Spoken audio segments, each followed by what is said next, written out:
बोले उमापति महादेव की जय हो। आइए आज के इस दिव्य कथा में प्रवेश करने से पूर्व हम सभी सद्गुरुदेव भगवान के दिव्य महाआरती से शुरुआत करेंगे।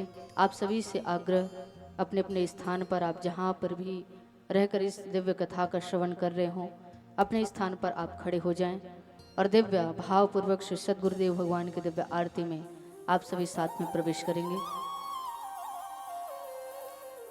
बोलिए श्री सद्गुरुदेव भगवान की जय हो। सिराधे। ओम चंद्रमा मनसो जक्षुः सूरजो अजायत श्रोत्राद्वायुष्य प्राणस्य मुखादग्निरजायत महाज्वलन्यै नमः। श्री गुरुर्ब्रह्मा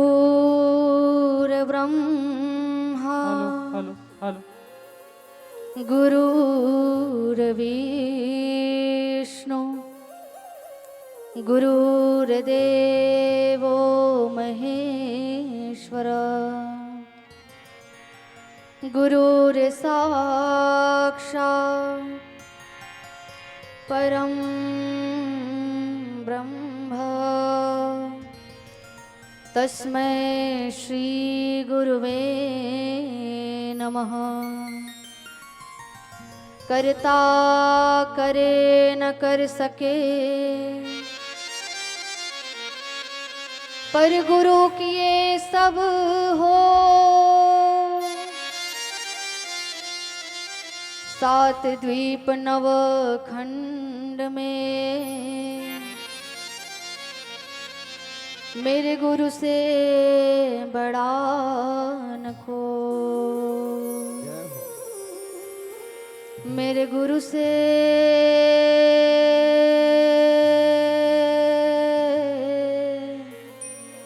बड़ा न को। सारे तीर्थ धाम आपके चरणों में। हे गुरुदेव प्रणाम आपके चरणों में। सारे तीर्थ धाम आपके चरणों में, चरणों में। हे गुरुदेव प्रणाम आपके चरणों में। सारे तीर्थ धाम आपके चरणों में। हे गुरुदेव प्रणाम आपके चरणों में। सारे तीर्थ धाम आपके चरणों में, चरणों में। हे गुरुदेव प्रणाम आपके चरणों में। हृदय में माता गौरी लक्ष्मी, कंठ शारदा माता है प्रभु, कंठ शारदा माता है। जो भी मुख से वचन कहे वो वचन सिद्ध हो जाता है, वो वचन सिद्ध हो जाता है। वो है गुरु ब्रह्मा है गुरु विष्णु, ओ है गुरु ब्रह्मा है गुरु विष्णु, है शंकर भगवान आपके चरणों में। हे गुरुदेव प्रणाम आपके चरणों में।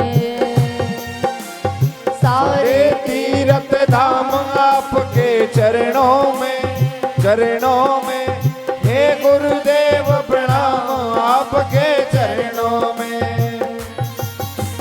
जन्म के दाता मात पिता है, आप कर्म के दाता है प्रभु, आप कर्म के दाता हैं।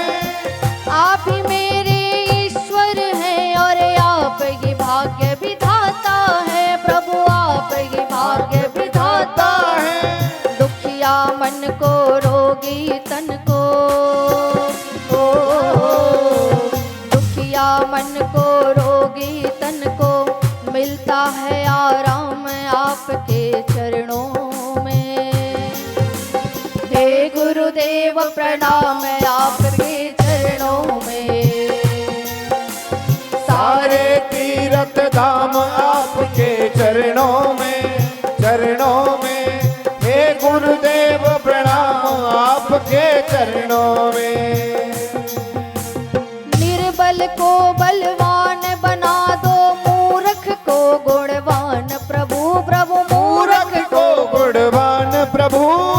कृपा करके हम सबको भी ज्ञान का दो वरदान प्रभु। प्रभु ज्ञान का दो वरदान प्रभु। हे महाज्ञानी हे महाज्ञानी, ओ हे महाज्ञानी हे महाज्ञानी, रहूं मैं आठों या मैं आपके चरणों में। हे गुरुदेव प्रणाम आपके चरणों में। सारे तीर्थ धाम आपके चरणों में, चरणों में। हे गुरुदेव प्रणाम आपके चरणों में। हे गुरुदेव प्रणाम आपके चरणों में। हे गुरुदेव प्रणाम आपके चरणों में। हे गुरुदेव प्रणाम आपके चरणों में। हे गुरुदेव प्रणाम आपके चरणों में। हे गुरुदेव प्रणाम आपके चरणों में। हे गुरुदेव प्रणाम आपके चरणों में। बोले श्री सद्गुरुदेव भगवान की जय। बोले श्री उमापति महादेव की जय हो।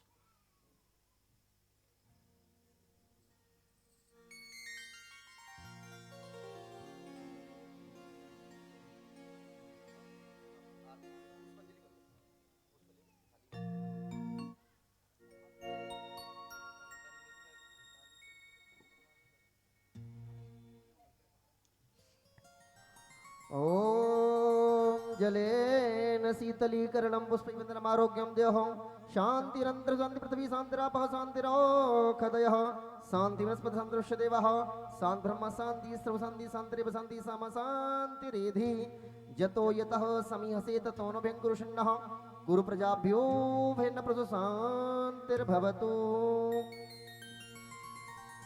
हस्ति पुष्प कृत्वा हरिः ओम जगनेन जगन्मयन्त देवास्थानधर्मपथमान्य सन्नः तेहनाकं महिमानः सजन्त्यत्र पूर्वे साध्याः सन्ति देवाः। हरिः ओम एकदन्ताय विद्महे वक्रतुण्डाय धीमहि तन्नो दन्तिः प्रचोदयात्।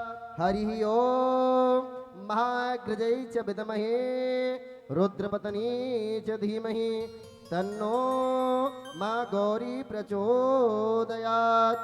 हरिः ओम तत्पुरुषाय विद्महे महादेवाय धीमहि तन्नो रुद्र प्रचोदयात्। नाना सुगंध पुष्पाणि यथा कालोद्भवानि च पुष्पाञ्जलिर्मया दत्त ग्रहण परमेश्वरः। सांगस परिवार सकुटुम्बाय मंत्र पुष्पाञ्जलिं समर्पयामि। नमो नमः। बोल शंकर भगवान की जय हो। आज के आनंद की जय हो। धर्म की जय हो। अधर्म का नाश हो। प्राणियों में सद्भावना, विश्व का कल्याण, गौ माता की सेवा हो। श्री राम राज्य की जय हो। सनातन धर्म की जय हो। सच्चे दरबार की जय हो। अखंड दरबार की। बोल हर हर महादेव हर हर महादेव। दुख हर दालित हर कष्ट हर हर हर महादेव शंभु। आप सभी को सूचित किया जाता है, आप सभी लोग अपने अपने यथा स्थान पर विराजमान हो जाएं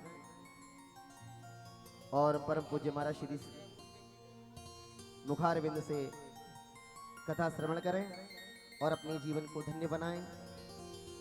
और एक बार पुनः मैं सभी से अनुग्रह करूंगा, सभी ग्रामवासियों को सूचित किया जाता है, सभी ग्रामवासी सूचित किया जाता है कि आरती हो चुकी है।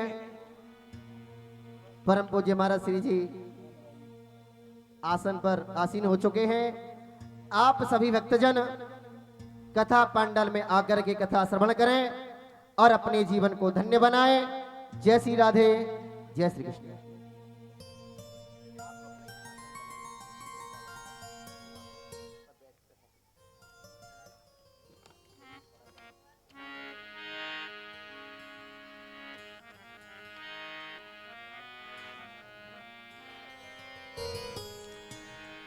बोलिए श्री उमापति महादेव की जय।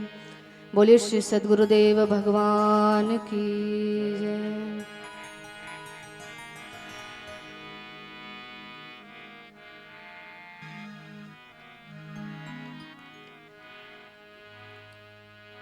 श्री कर्पूर गौरम करुणावतारम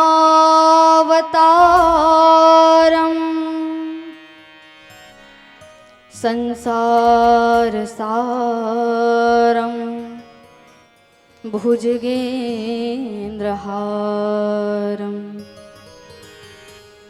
सदा वसन्तं हृदयारविन्दे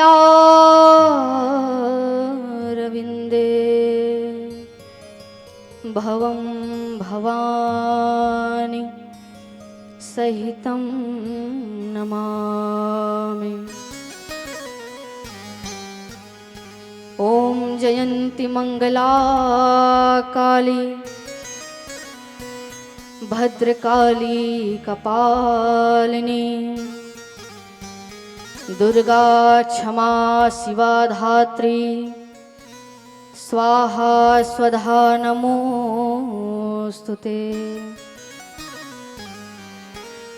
जय तं देवी चामुंडे जय भूतार्तिहारिणी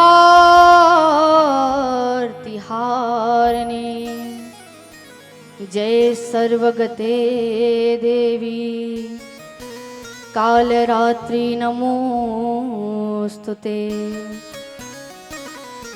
श्री वक्रतुंड महाकाय सूर्यकोटि समप्रभा निर्विघ्नं कुरु मे देव सर्वकार्येषु सर्वदा। बोले उमापति महादेव की जय हो। आइए आज दिव्य बाबा भोलेनाथ के इस दिव्य पावन चरित्र में प्रवेश करने से पूर्व हम भोलेनाथ की दिव्य नाम की संकीर्तन करेंगे। कहते हैं जहाँ जहाँ बाबा भोलेनाथ का नाम का संकीर्तन होता है, नाम का यश का गान होता है, वहाँ पर बाबा भोलेनाथ माँ पार्वती अपने दोनों पुत्र गणेश जी कार्तिकेय जी के साथ अपने गणों सहित विराजमान हो जाते हैं। ऐसे अघड़दानी बाबा भोलेनाथ के दिव्य नाम का हम सभी मिलकर संकीर्तन करेंगे। बोले उमापति महादेव की जय हो।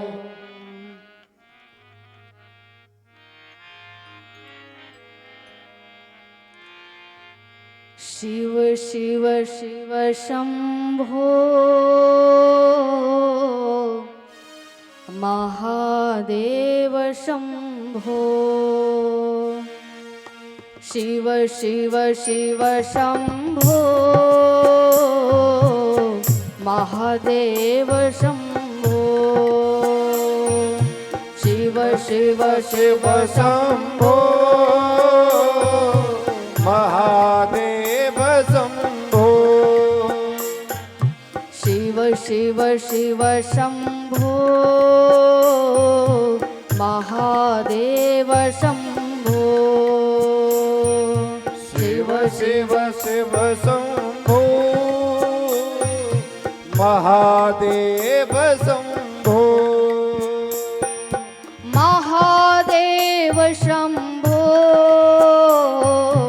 महादेव शंभो महादेव शंभो महादेव शंभो शिव शिव शिव शंभो महादेव शंभो शिव शिव शिव शंभो महादेव शंभो जय हो शिव शिव शिव शंभो महादेव शंभो शिव शिव शिव शंभो महादेव शंभो महादेव शंभो महादेव शंभो महादेव शंभो महादेव शंभो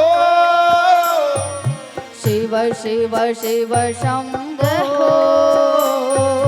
महादेव शंभो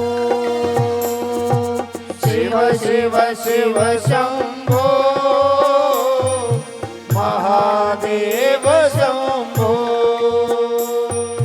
शिव शिव शिव शंभो महादेव शंभो शिव शिव शिव शंभो महादेव शंभो बोलो शिव शिव शिव सभी गाइए। शंभो महादेव शंभो शिव शिव शिव शंभो महादेव शंभो हर शिव शिव शिव शंभो महादेव शंभो हर शिव शिव शिव शिव शंभो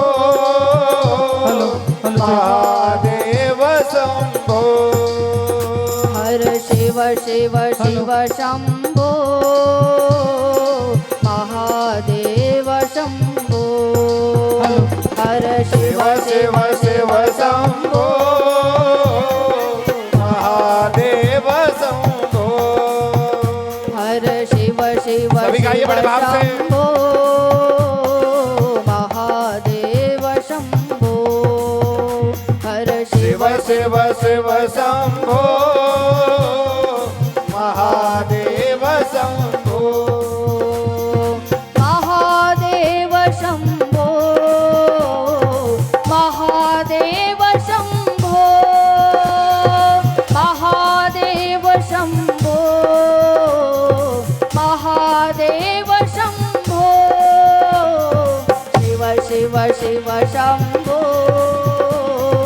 महादेव शंभो हर शिव शिव शिव शंभो महादेव शंभो जय हो हर शिव शिव शिव शंभो महादेव शंभो हर शिव शिव शिव शंभो महादेव शंभो महादेव शंभो महादेव शंभो महादेव शंभो महादेव शंभो शिव शिव शिव शंभो महादेव शंभो शिव शिव शिव शंभो महादेव शंभो शिव शिव शिव शंभो महादेव शंभो शिव शिव शिव शंभो महादेव शंभो